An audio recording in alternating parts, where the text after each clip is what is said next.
आज आपण इलेक्ट्रिक पोटेन्शियलचा एक महत्त्वाचा फॉर्म्युला बघणार आहोत. या ठिकाणी बघा, इलेक्ट्रिक फील्ड जी आहे ती आपल्याला राइट डायरेक्शनमध्ये फ्लो होताना दिसत आहे आणि या इलेक्ट्रिक फील्डच्या अपोझिट डायरेक्शनमध्ये आपल्याला एक युनिट चार्ज पॉइंट ए पासून पॉइंट बी पर्यंत घेऊन जायचं आहे. युनिट चार्ज याचा अर्थ असा होतो ज्याचं मॅग्निट्यूड 1 कुलोम्ब आहे, म्हणजे याची किंमत 1 कुलोम्ब आहे.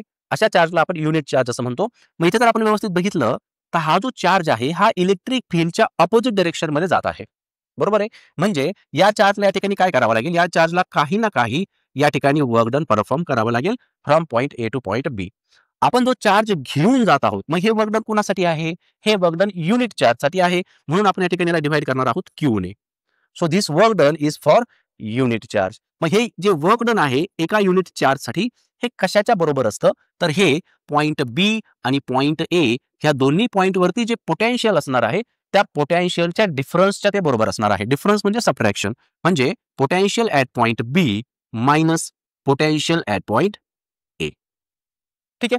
फॉर एक्झाम्पल समजा या ठिकाणी जर का 10 कुलोम्ब इतका चार्ज असता आणि या 10 कुलोम्ब चार्जला पॉइंट ए पासून पॉइंट बी पर्यंत घेऊन जाण्यासाठी जर मला 10 जूल एवढं जर वर्क परफॉर्म करावं लागत असेल तर एका कुलोम्बसाठी आपण किती वर्क परफॉर्म करतोय? तर सिम्पली आपण काय करणार? 10 जूल डिव्हायडेड बाय 10 कुलोम्ब करणार, म्हणजे 1 जूल पर 1 कुलोम्ब.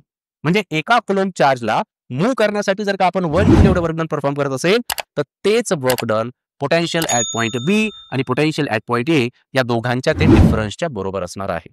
ठीक आहे. आणि 1 जूल पर 1 कुलोम्ब यालाच आपण 1 व्होल्ट असं म्हणणार आहोत.